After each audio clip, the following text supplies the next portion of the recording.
सभी प्रभु प्रेमियों को मेरा प्यार भरा राधे राधे। मानव जीवन मिलने के बाद में तप, व्रत, जप, दान, तीर्थ, कथा श्रवण, ये कितने महत्वपूर्ण है हमारे शास्त्रों में विस्तार से लिखा हुआ है। जैसे जन्माष्टमी का व्रत, शिवरात्रि का व्रत, नवरात्रियों का व्रत उत्तम है, श्रेष्ठतम उत्तम व्रत एकादशी का व्रत है, जो मनुष्यों को इन्हीं व्रतों की तरह एकादशी का व्रत रखना चाहिए। भगवान श्री कृष्ण से एक बार धर्मराज ने पूछा, भाद्र पक्ष की, कृष्ण पक्ष की एकादशी को क्या कहते हैं, उसका नाम क्या है और उसका महत्व क्या है। भगवान श्री कृष्ण कहते हैं, धर्मराज तुमने मनुष्यों के कल्याण के लिए ये बहुत उत्तम प्रश्न किया है। भाद्रपद कृष्ण पक्ष की एकादशी को अजय एकादशी कहते हैं, और जो मनुष्य अजय एकादशी का व्रत करता है उसके कई जन्मों के पापों का नाश हो जाता है। व्रत का ध्यान रखना है ये कि ब्रह्म मुहूर्त में उठे, संकल्प करे, मिथ्या भाषण न करे, ब्रह्मचर्य का पालन करे, ज्यादा से ज्यादा ईश्वर का स्मरण करे, दिन रात्रि में जागरण करे। ये विधान है। नारायण का पूजन करना चाहिए, शालिग्राम का पूजन करना चाहिए और अपने कल्याण की प्रार्थना नारायण से करते रहना चाहिए। इसकी एक बहुत सुंदर कथा है।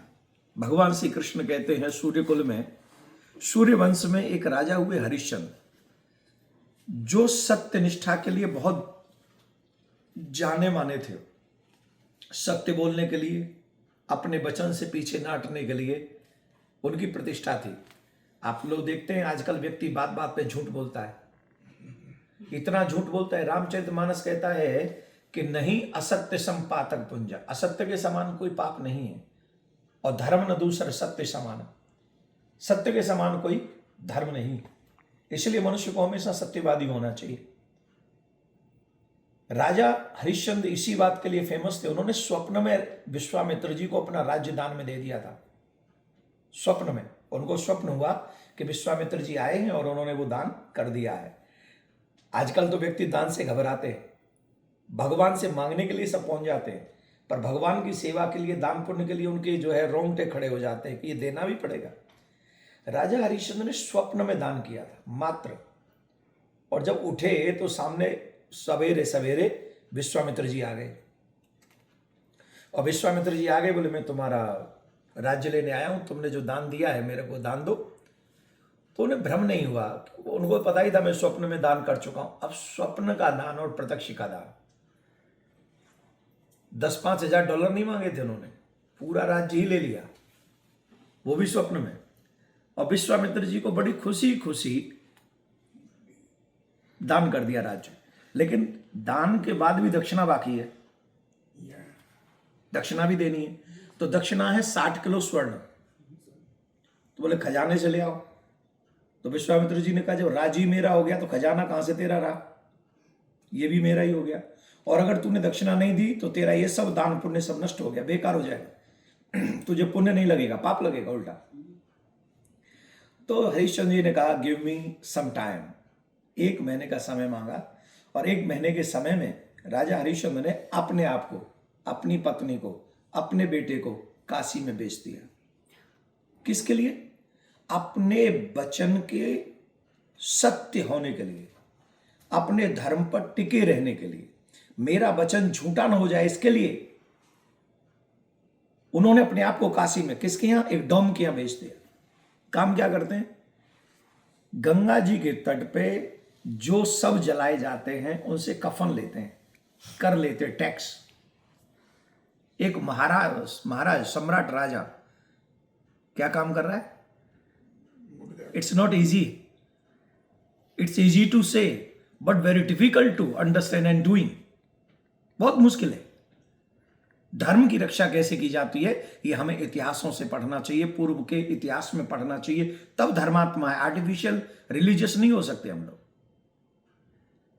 तो राजा हरिश्चंद्र इसलिए नहीं कि वो ये सेवा कर रहे हैं, इसलिए कि मुझे इन मुर्दों से भी कर लेना पड़ रहा है। बड़े दुखी हुए, बहुत दुखी होते थे कई साल निकल जाने के बाद। तो एक बार गौतम ऋषि पधारे और गौतम ऋषि ने देखा कि राजा दुखी हैं, तो पूछा क्या परेशानी है, व्हाट इज योर प्रॉब्लम? तुम्हारी सत्य निष्ठा से तो देवता भी तुम्हारे ऊपर गर्व करते हैं और तुम दुखी हो। बोले मैं किसी और चीज से दुखी नहीं हूं, इस बात से दुखी हूं कि ये सब जलाए जाते हैं और इनका कर मुझे लेना पड़ रहा है। ये तो शुभ कार्य है, ऐसे ही करना चाहिए, पर मैं अपने स्वामी का सेवक हूं इसलिए मैं कुछ कर नहीं सकता, यही मेरा धर्म है। तो गौतम ऋषि ने कहा तुम भाद्रपद मास की कृष्ण पक्ष की एकादशी का व्रत करो, तुम्हारी चिंता का निवारण होगा। राजा हरिश्चंद्र ने भाद्रपद मास की कृष्ण पक्ष की एकादशी अजा एकादशी का व्रत किया और उसके तुरंत बाद देखते हैं कि उनका मृत पुत्र भी जीवित हो गया। देवता ब्रह्मा विष्णु महेश तीनों सामने खड़े हैं और राजा हरिश्चंद्र से कह रहे हैं हम तुम्हारी सत्य निष्ठा के लिए तुम पर प्राउड करते हैं, तुम्हारे लिए हम सब कुछ कर सकते हैं, बताओ तुम्हें क्या चाहिए। तो ऐसी अजा एकादशी का व्रत हम सबको करना चाहिए और 19 तारीख को हम अजा एकादशी का व्रत करेंगे। 20 तारीख को सुबह मॉर्निंग में 5:56 AM 5:56 पे प्रारंभ होगा पारायण का समय और 8:558 8:58 मतलब 8:58 तक ये पारायण का समय रहेगा। आप सभी एकादशी का व्रत अवश्य करें। जो बच्चे भी सामर्थ्यवान हो गए हों, 8-9 साल के हो गए हों, वो भी अगर व्रत करते हैं करना चाहिए। मुस्लिम भाई लोग अपने छोटे छोटे बच्चों से 1 महीने का रोजा रखवा दें और वो 1 महीने का रोजा होता है और हमारे यहाँ महीने में 2 एकादशी आती हैं। हम अपने बच्चों से वो भी नहीं करवाते और ऊपर से हम अपने आप को धर्मात्मा का ठेकेदार और समझते हैं। I request all of you, Ekadashi का व्रत करिए और अपने बच्चों से करवाइए। माँ एकादशी आपकी प्रत्येक मनोकामना पूर्ण करे, सभी पापों को नष्ट करे, क्योंकि नारायण को बहुत प्रिय है एकादशी। बहुत बहुत धन्यवाद। प्रिया कांजू आपकी मनोकामना पूर्ण करेंगे, आपके चिंता का हरण करेंगे। आपको प्रिया कांजू सुख शांति समृद्धि प्रदान करें। राधे राधे।